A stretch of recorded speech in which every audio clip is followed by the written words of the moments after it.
Welcome everybody, we're back. This is Jeff with Slow Ascent. Today, we're going to keep doing Joseki.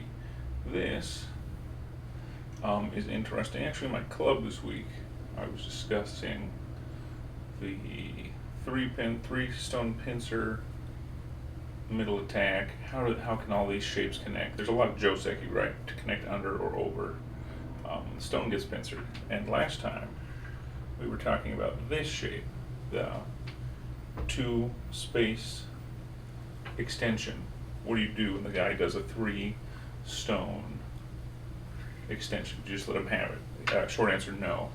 But let's do this. Okay, we're going to start with the kosumi. We've already been studying the diagonal, right? And this is one of the variations. It's a very common one. All right, so we're going to do this today. This is what I'd put under the category, everybody, of I've studied the Joseki book and the book, and I've never seen it in play, but it'd be good to have in your habit forming instinct, because it actually works in 3 of these variations, which is useful. Okay, so white has a couple choices here, and we're going to discuss the more difficult of the 2. Let me show you the easy one, which is also Joseki. Okay, so when you get pincered as white, generally you can run up, attach under, do a diagonal. Let me show you one more time. Attach up, medium strong. Attach under, weakest. Diagonal, strongest. Now, a better book for this we'll probably talk about at some point. There's a great book, I think it's by Ishida from Kiseto Press. It's called Attack and Defense. Generally, you're doing 1 space jump most of the time. This one when you're weak, attaching under. Diagonal only works if you have a strong formation you're pushing it towards. So in this case, you're going to probably lose that stone. Not a good call. So really quick, let's do the jumping Joseki just to see it. Okay, you jump. Black, hanes. You extend. Black, make shape. Let's see, that's 4. Then 5, you encircle the stone. Black kicks, white descends. All right. There we go. That's a Joseki shape. So what happens, right? Black gives up 1 stone. White gives up sente. And black gets this nice shape going this way. And again, white got some decent territory too, so it's a good trade. That's why it's Joseki. All right, so let's take them off. And let's look at the hard variation. That's the easy one. You should definitely learn it. That one I think is more common generally. Here you go. Okay, white attaches under. Okay, now there is a variation where black can just go here, and eventually white takes the stone. That's also quite simple, everybody. Now, again, why would black like this? Simple. Get sente. Not bad. Even side profit. You could probably even kick later and secure your corner, right? It's not so bad. It's not in the book, but I would see it being a move you could do. All right. So the complicated one, the third one, is this. Let's get into it. Okay. Black decides to go on offensive. Lower hane on the outside. White connects. Black hanes to get Atari. White, hanes on top. Again, it's Atari, right? Black connects through. White keeps pushing with 7. Black cuts with 8. Don't worry, we're not done yet, everybody. White sets up the sacrifice. 9. And again, you'll notice these 3 stones are in Atari. So, black takes with 10. White pushes again with 11. Again, setting up sacrifice. Black connects with 12. White pushes the corner with 13 over here. Black hanes with 14. White Ataris with 15. Black connects. White extends. 17. All right, so let's take a look at that. Okay, so fundamentally what just happened. The book considers this like a full strength Joseki. It's a fair trade. It's hakushura. It's a handshake. We shook hands. It's fair. Now what happened? Well, white basically sacrifices 4 stones to get thickness, right? You get all this outward atsumi. Black gets the corner they wanted, some profit and some captured stones, and maybe some side depending on how it goes. So it's considered a fair trade. And the best part for white, it's not just a sacrifice. Don't feel bad. White has some pretty, even the most boring aji, right? If white descends, black has to respond. Atari. Black takes. Right? In sente. So later, white can get sente back from the position. That's the simple variation. The more exciting one, of course. Let's put those stones back. Here. All right. This diagonal down here sets up a ko. So if you need a ko later, yeah, we haven't gotten to ko's yet. You should understand ko's. You should love ko's. You should play ko's when you're losing, right? Because now they black takes. Now there's a ko fight. Hooray! But again, if white wins, they save those 3 stones. It's not bad. If they lose, yeah, it's not that bad either, really. So it's something to keep in mind. It has that future ko potential too for white. So it has forcing potential or ko potential, one of the two, which is pretty good because right, black needs 2 more moves here to finish keeping their stones alive. So it's considered fair. There's a lot of aji, right? The environment for it is good. Now, one reason I want to bring up today because we were studying another variation. So let's take our stones up and go look again. We were studying this one again. There goes the stone. Some days these will be moves I want to play. So for example, I'm learning to love the 2 space extension, right? You're anchoring yourself over here. Now white jumps 3 again. Black invades. Would it shock you, everybody? There's a variation here. Hey, watch this. Remember we talked about this as formula? Think about it more like a formation. It's like a military formation.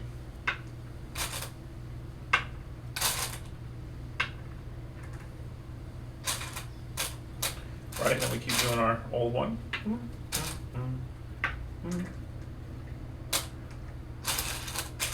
Descend, connect, get that side. Black takes liberty. White hanes. It ends here. So notice, slight variation. Now, black's ahead and lower. An advantage though, white isn't compelled to play again. White got that thickness again. White still has the ko threat, or the descent threat, right, to get sente. But this time white has sente. Just kind of because the stone was here last time. Now the stone's here, it's a different position. So black's a little more strong on this side. But remember we said generally white has some thickness here already. Right, so if white already has something there, where's black going? Does that make sense? So if black's playing this formation in a point where white's thick, white kind of likes this, right? Black has some get out potential, right? However, not a lot more side, right? And the side is basically territory at this point, especially if this is a 2 space extension. It's gonna be hard to get. So okay, and there's a third variation. We'll look at it today because this is where it gets interesting when somebody says, oops, a move is formulaic, right? It is a formation that occurs a lot and it's worth learning. I'm trying to get this one in my brain box too. That's why it's coming up. I've been practicing all day actually for fun. Okay, let's look at one more. This one, when I was coming up, the bots love. We'll do the basics for this later. This is the knight's move instead of the kosumi, right? Instead of the 1 space extension, it's a knight's move. And if you'll notice, right, they're all 1 space away from each other, right? They're all shaped. They're all good katachi. You can see that, right? So they're all shape moves, just different directions. White can again extend 3. Black can take. White can do the same thing again. Again, talk about formula, right?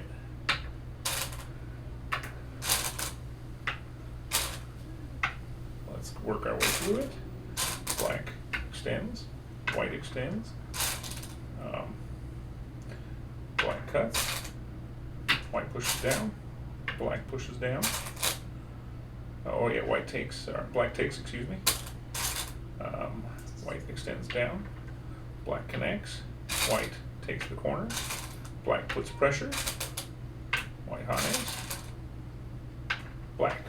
So there you go again, right? So it's a slight variation on the same theme. This is where it's pretty good. I'm gonna double check I didn't miss anything. I don't think so. This one's very short. It's always good to double check your work though. Oh yeah, that's right. And white can play away, right? White has sente again.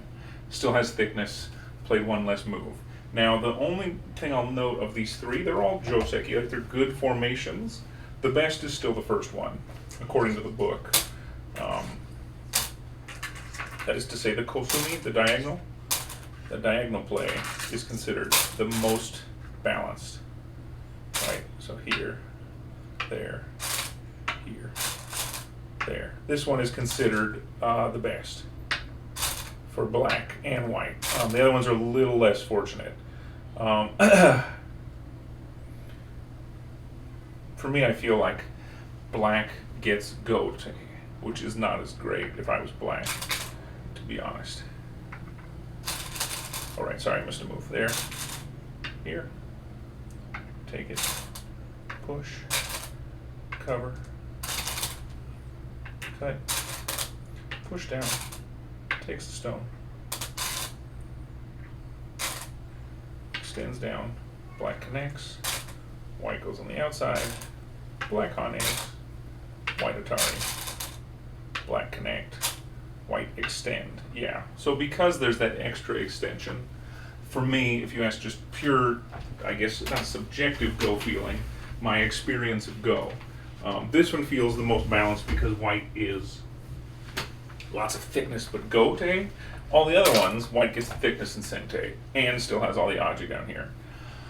So it's still a formation, it's still good, it's just this is the best one. So it's fun to learn all these. To be honest with you, I almost just want to play games till I can get this formation. It sounds funny, but I'm trying to love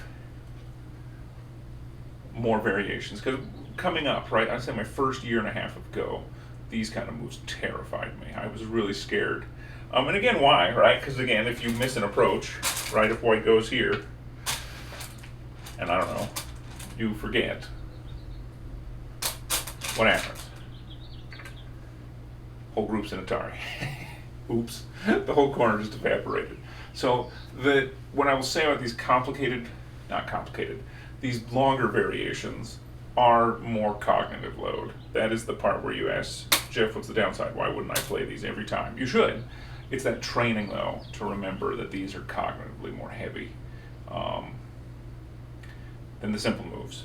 Like for example, let me show you one more that the book makes fun of you for playing a little bit, just to give you contrast. And then we'll call it for today. Same formation, black at the 3-4, white, low approach. Black, kosumi, white extends. The book calls this is basically fundamental sabaki, right? It's playing white to make shape. If you kick and give white that shape, right, this is black's not doing as good. White's doing better. Does that make sense? So you just gave him an unchallenged side base with no downside. Do y'all see the difference? Because even this,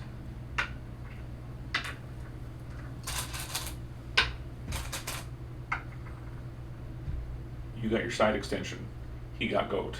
You see the difference? Even this more simple variation, you made white's life slightly more complex. He has to actually play here at some point, or you can do our variation again that we've been studying today, or you can just run away.